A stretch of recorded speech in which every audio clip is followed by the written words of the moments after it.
Hey, this is Tony, and this is a video about GitHub, which is the cloud where you store your projects, and Git is what's on your computer, what you're working on at home, and then you want to send what's in Git over to GitHub so people can see your websites. So how do you use it? Well, first you have to create a repository. Now, this is the easiest way. There's lots of different ways to do it, but this is the easiest way for me. I tried it one complex way and I kept getting errors. I was using ChatGPT to try to figure it out, but it just wasn't working. So I had to ask my buddy who is a software engineer, and he helped me out. So let's name the repository, which is basically just the name of your project, test. Yay, it's available. Now you have to do add readme file. Otherwise this won't work. You got to do it. Check it, check it. Create repository. Boom. So what this has done is created a folder that has a README file in the folder. Now we want to clone what's here and put it over onto our computer. Over here in this folder, there's nothing. There's no test folder, and so we want to clone it.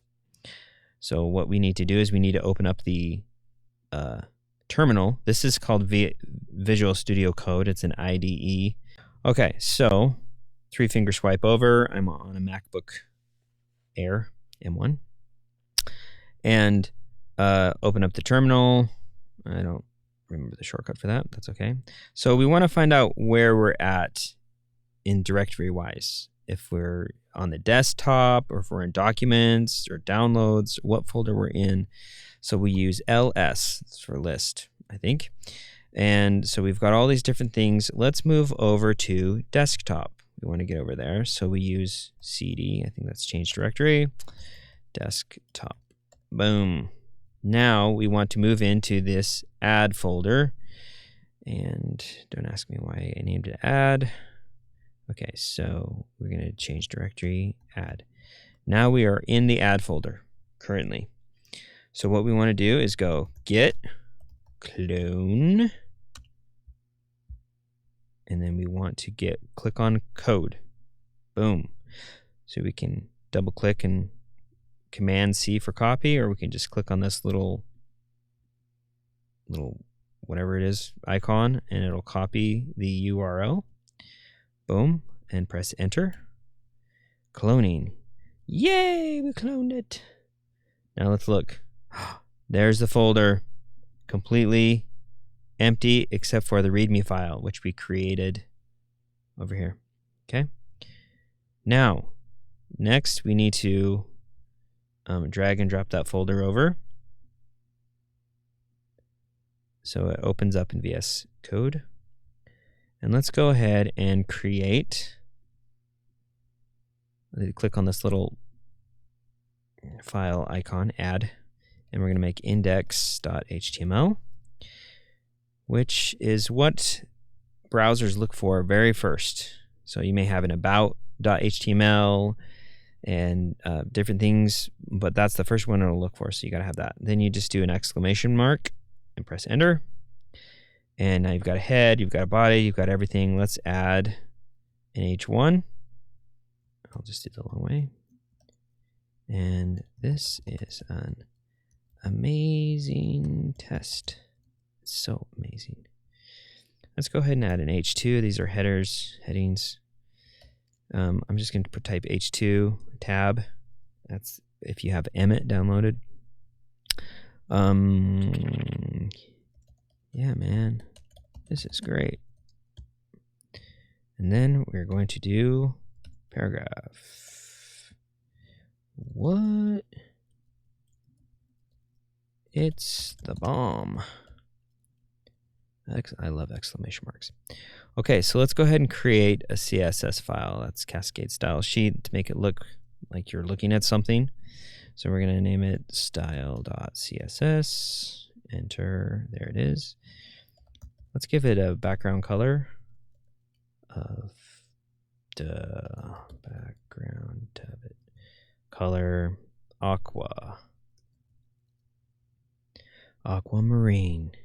And then it shows that that's a little, we can go over that another time. If you want to change the color, you can just kind of hover over it and then slide that up and down and click in there where you want to. I'll just leave it there. And then you want to do, let's make the paragraph a certain color. Now it's going to default to black, so we want to actually, let's put a class in there. You'll use classes all the time because everyone loves to go to class.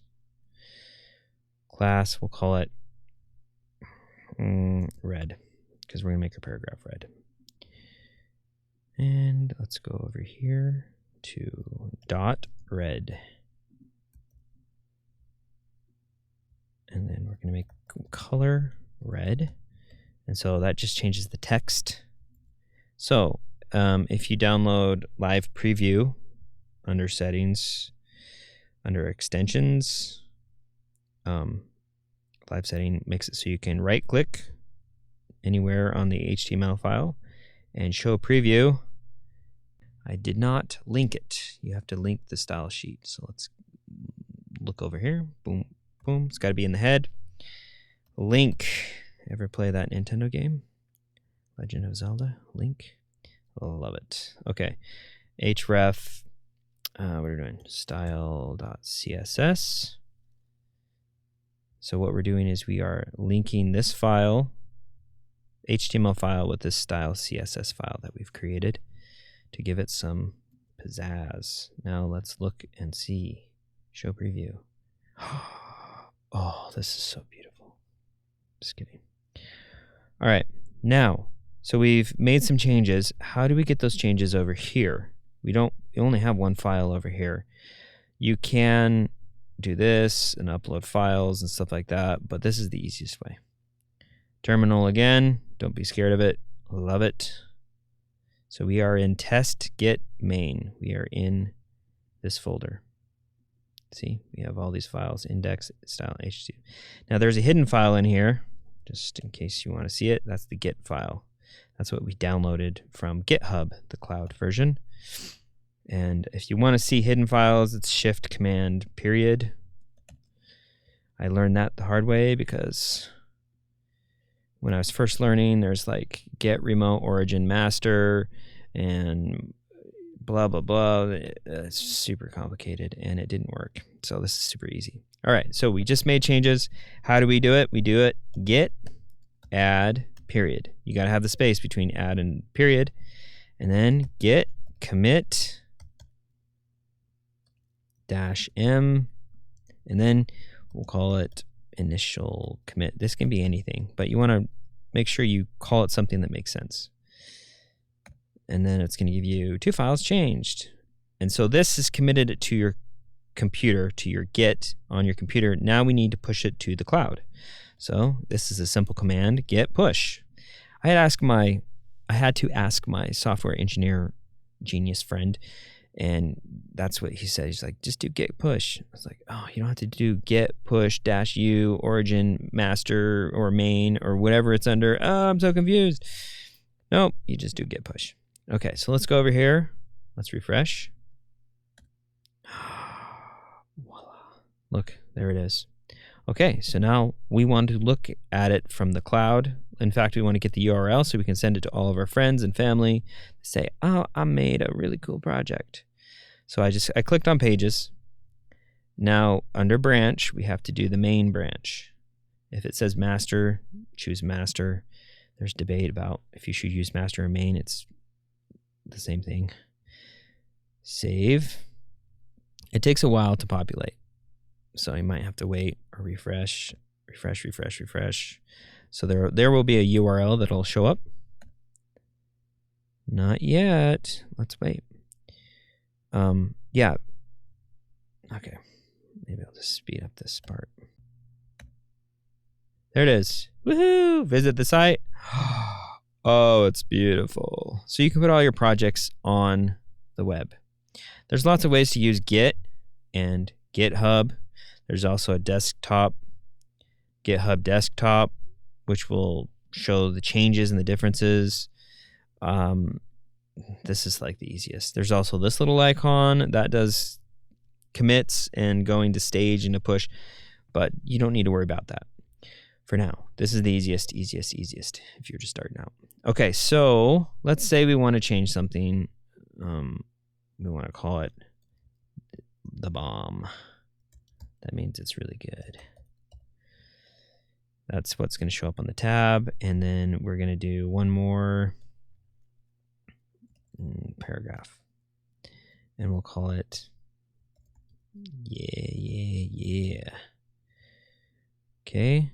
And then we're going to save it. Command S if you're on a Mac. Now, we've made changes. Changes 1. See, there's a change there. And M means it hasn't been committed or pushed to the cloud yet. So we're going to do that. So now we're going to do git add period. Make sure there's space. Git commit -m. We're just going to say, we'll just call it update 1 for now. So we've committed that to our computer. Now we need to go to the cloud, git push. Oh, look at that. Total 3 delta, whatever all that stuff means. Okay, now we'll go back here. I could have just clicked on test, but oh well. And look, there's the update. And if we go to our page, we can send those URLs to our families. And it's not there yet because it takes some time to upload. Yeah. Why didn't it download is my question. It's probably still thinking. Yep, there it is. See, takes some time. Okay, so that's basically it. Command line can be kind of scary, especially if you don't know what's going on. You can use ChatGPT to figure out like what something is. Like, what the heck is git add period? So copy and then you paste over here. What does it mean? You sign into ChatGPT and then this amazing AI robot tells you what does it mean. And then it kind of keeps going and then you just scroll up so that you don't have to wait. The command git add period is used in Git version control system to change. Okay, you can read it. So yeah, that's basically it. Okay, enjoy Git. It's really important that you understand how to use it because that's what you're going to use to show, to get a job, basically. Show your projects and different things. So look, I've got different projects that I've done over here. Okay? All right, thanks. Bye.